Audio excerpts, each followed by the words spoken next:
We have been watching this throughout the day now, the Congress of the SACP that is been sitting there in Boksburg. Now, after leading the party for 24 years, the Secretary General of the SACP, Dr. Nzimande, has announced that he will not be contesting his position at the 2022 election conference. Our reporter, Mbali Thethani, is on the ground. She joins us now as the Congress has now adjourned. Mbali, good evening. Good to have you with us tonight here on In Focus.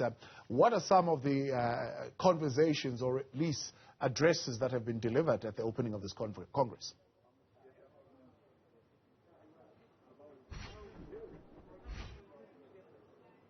Well, of course, Thabo, we have seen the opening of the 15th SACP Congress this evening. We have seen the outgoing national chairperson, Nzimande, officially opening this Congress. And of course, we know that it did start slightly a bit late, but we know that it has since adjourned. But just taking it back to what he said, just highlighting the key challenges faced by workers, especially poor South Africans at the same time.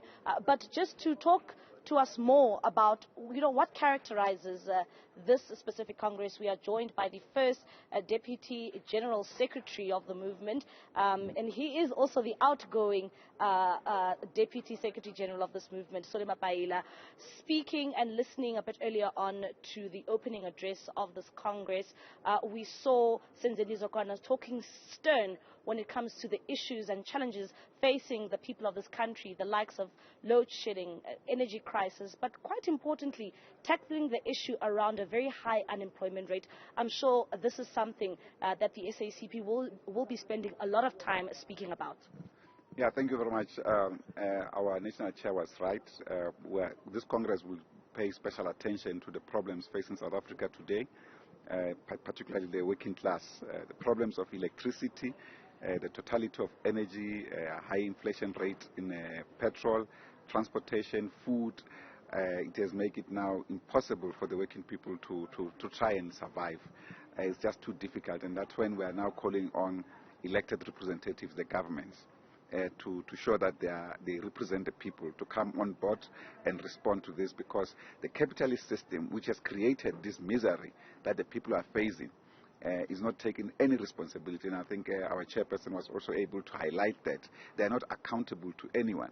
So we are going to have concrete discussions around programs on how to rebuild a mass movement, a socialist movement of the workers and the poor, so that the people of this country can speak for themselves on any other issue organized in their own communities, so that there's no other authority that think it can be above the people of this country.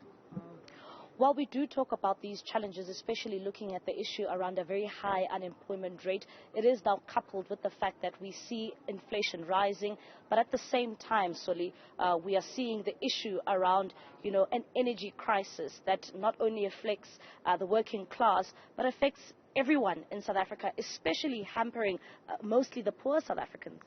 Yeah, it does certainly proportionately affect more the working class. The rich, they don't have a crisis. They have a problem when they leave their houses. In their houses, they've got generators, they've insulated their homes and everything else. So they are not affected, but they can speak about the effects, because when they go into the street, robots are not working, there's traffic jams and so forth. So they are affected differently. But of course, this thing is irritating, and it should come to an end, the blackout actually of South Africa, because this is no longer load shedding the way it is. It's actually the blackening out of our country.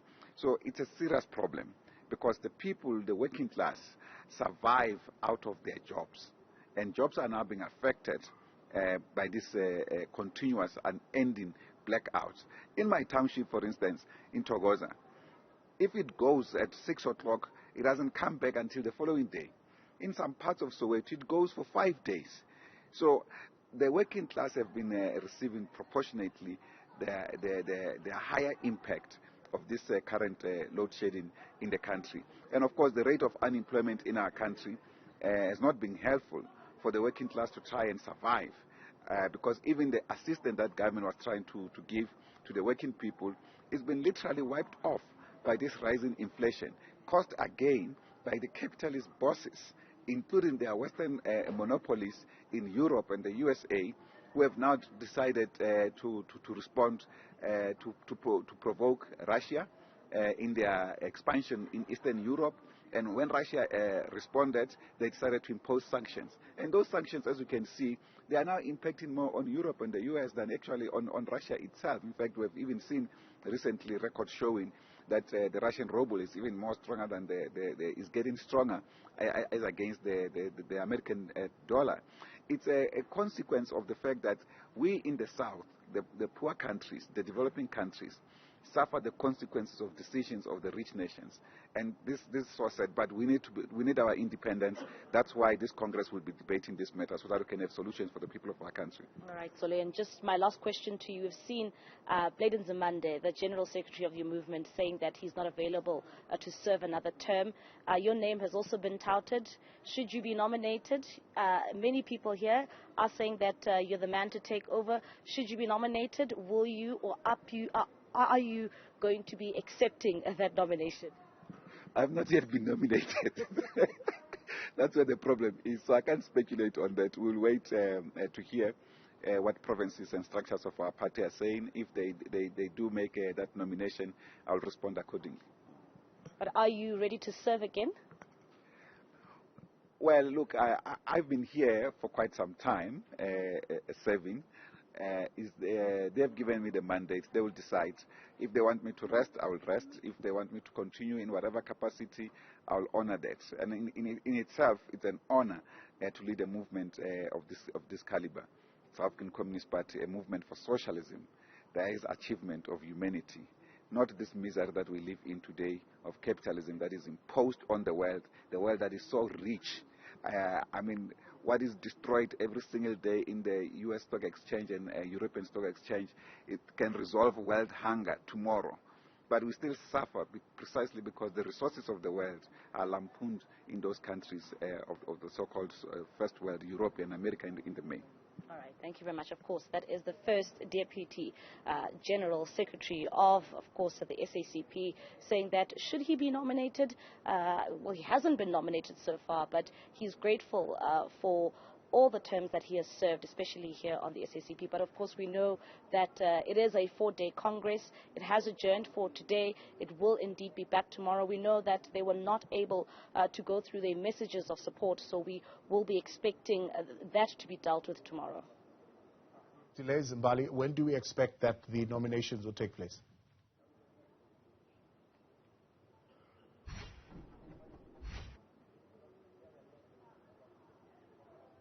Well, Thabo, there was a bit of an argument here on the floor when they were adopting the credentials and also adopting the program for the SACP. So we are indeed either expecting them, I think, around the 3rd day with the announcement on the 4th day. But some were saying that it should actually take place the day before, and we should not see nominations take place on the last day, as well as seeing the announcement of those officials on the same day. But this is something that, of course, the plenary said that they will deal with in terms of looking at the program that some of the delegates here have requested that some of the items, like President Cyril Ramaphosa delivering his message, and they are saying that it should not be done after Mbali Nzimande, the outgoing GS of the SACP, once he has spoken. So they also were talking to those issues, saying that they would prefer for President Cyril Ramaphosa to speak before Mbali Nzimande addresses these delegates. All right, Mbali Thethani live for us there in Boksburg, covering what's coming out of that SACP Congress. We'll be getting more updates, certainly, from her throughout the week.